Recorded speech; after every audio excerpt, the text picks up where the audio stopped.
اور میں ڈائریکٹ سوالات سے سٹارٹ کرتا ہوں کہ کیا وجہ ہے کہ پاکستان میں کے حوالے جب آپ بات کرتے ہیں تو دہشت گردی کا ذکر بڑا آتا ہے. آپ ہندوستان میں جب بات کرتے ہیں تو آپ ہائی لائٹ کرتے ہیں پاکستان میں جو دہشت گرد کھلے گھوم رہے ہیں ان کے حوالے سے گفتگو ہوتی ہے. آپ کی کافی کلوز ریلیشن رہی, آپ کیونکہ ایمبیسڈر تھے تو پاکستان کے جو سیکیورٹی ادارے ہیں ان کے ساتھ آپ کی کافی کلوز ریلیشن شپ رہی. تو آپ کی رائے میں کیا وجہ ہے کہ پاکستان کے اندر آج بھی حافظ سعید, سپہ صحابہ, لشکر جھنگوی کے سارے جو گروہ ہیں جن کے اوپر ہندوستان اعتراض کرتا ہے کہ جی یہ کھلم کھلا پاکستان میں گھوم رہے ہیں اور یہی لوگ ہیں جو کہ ہندوستان کے اندر جو ہے جو دہشت گردی ہو رہی ہے اس کے ماسٹر مائنڈ ہیں, یہی وہ لوگ ہیں جو نیریٹو ہندوستان کے خلاف جو ہے اس کو پروموٹ کرتے ہیں. تو کیا وجہ ہے, کیا نیشنل ایکشن پلان کے بعد کیا کیپیسٹی کا ایشو ہے یا ابھی تک ہم ان کو ایسٹ سمجھ رہے ہیں؟ آپ کی کیا رائے ہے اس بارے میں؟ فراز صاحب بڑا لمبا سوال ہے لیکن سوال بڑا مختصر سا یوں ہو سکتا تھا کہ پاکستان اب تک دہشت گردی سے نجات حاصل کیوں نہیں کر سکا اور پاکستان کی ریاست کا کیا کردار ہے اس معاملے میں. میری پہلی کتاب اسی موضوع پر ہے. بنیادی بات یہ ہے کہ پاکستان اپنے قیام کے بعد سے ایک انسیکیور اسٹیٹ کے طور پر ابھرا ہے.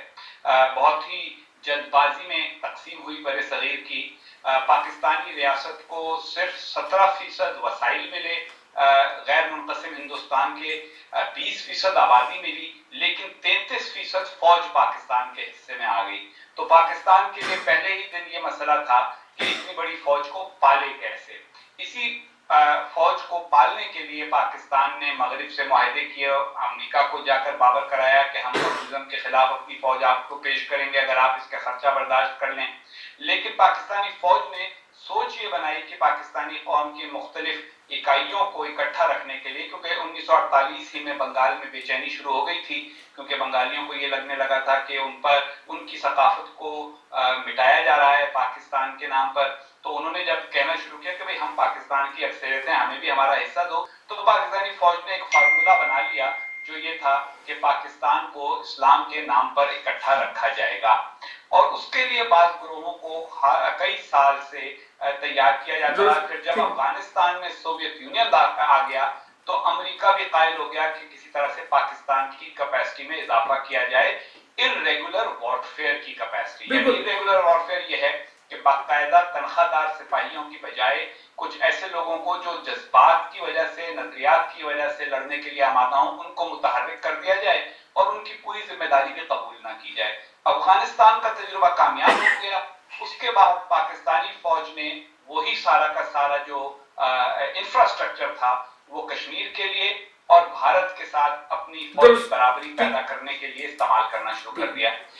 جب میں بات کرتا ہوں کہ پاکستان کو دہشت گردی ختم کرنی چاہیے تو ایک تو آپ کی میں کریکشن کروں, کیونکہ آپ نے فرمایا کہ ہندوستان میں جن لوگوں کو دہشت گرد سمجھا جاتا ہے, نہیں, یہ صرف ہندوستان میں نہیں, پاکستان کے علاوہ باقی ساری دنیا میں ان کو دہشت گرد سمجھا جاتا ہے.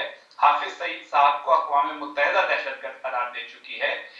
جیش محمد کو اور مسعود اظہر صاحب کو قرار دینے سے اب تک اگر روکا گیا ہے تو وہ اس وجہ سے کہ چائنا ویٹو کر دیتا ہے پاکستان کے کہنے پر. تو یہ پاکستان کے ہیرو ہیں اور باقی ساری دنیا کی نظر میں یہ دہشت گرد ہیں. اور میرا کہنا یہ ہے کہ اگر پاکستان کو دنیا کا حصہ رہنا ہے تو ہم دہشت گردوں کو پال کر اور ان کی عزت افزائی کر کے دنیا کا باعزت طریقے کے ساتھ حصہ نہیں رہ سکے. ٹھیک ہے, ٹھیک ہے حقانی صاحب, میں ذرا سوال کو تھوڑا سا مختلف پیرائے میں لے کے جاتا ہوں. دیکھیں, نیشنل ایکشن پلان بنا, پاکستان کا جو انٹرنل ڈاکٹرن تھا وہ خود ریوائز ہوا کیانی صاحب کے زمانے میں, اور اس میں یہ کہا گیا کہ پاکستان کا جو اصلی دشمن ہے وہ اندر بیٹھا ہوا ہے.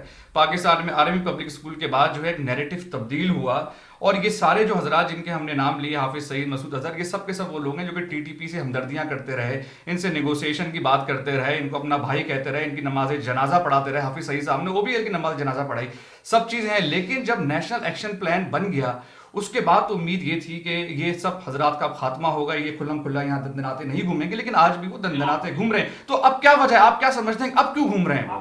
آپ کی امید تھی نا, عقل مند لوگوں کی نہیں تھی, برا نہ مانیے گا. مسئلہ یہ ہے کہ پاکستان کا ایک بیانیہ بن گیا ہے جو ہم پاکستانی آپسی میں بات کر کر کے خوش ہوتے رہتے ہیں, اور بعض باتیں ہماری اسٹیبلشمنٹ کرتی ہے دنیا کو مطمئن کرنے کے لیے. ہم نے مثلا 1992 میں پہلی بار امریکہ نے پاکستان کو کہا تھا, 1992 میں پہلی بار کہا تھا کہ بھائی آپ یہ دہشت گرد کریں. ہم نے کہا جی انشاءاللہ. اس کے بعد سے ہم ہمیشہ یہی انشاءاللہ کہتے رہتے ہیں. کبھی اس انشاءاللہ کو نیشنل ایکشن پلان کا رنگ دے دیتے ہیں, کبھی اس کو سوات آپریشن کا رنگ دے دیتے ہیں. بنیادی بات یہ ہے کہ فکری طور پر, نظریاتی طور پر ہماری اسٹیبلشمنٹ نے اس بات کو ابھی تک تسلیم نہیں کیا کہ ہر دہشت گرد گروہ کو ختم کرنا پاکستان کے مفاد میں ہے. گڈ ٹیررسٹ, بیڈ ٹیررسٹ کا کھیل جو ہے وہ پاکستان میں کوئی تقریباً 3.5 دہائیوں سے کھیلا جا رہا ہے, اور وہ ہم کھیل بند کرنے کو تیار نہیں ہے. تو جو آپ کا سوال ہے کہ کیا وجہ ہے, اس کا سادہ سا جواب یہ ہے کہ ہماری اسٹیبلشمنٹ اس بات کے لیے تیار نہیں ہے کہ ان سب کو بند کرے, کیونکہ اس کے خیال میں ان کو ساتھ رکھنے کا بہت بڑا فائدہ یہ ہے کہ بھارت جو پاکستان سے 6 گنا بڑا ہے اور اقتصادی طور پر 20 گنا بڑا ہے, اس کا مقابلہ کرنے کے لیے ایسے لوگ کارآمد ہوتے ہیں.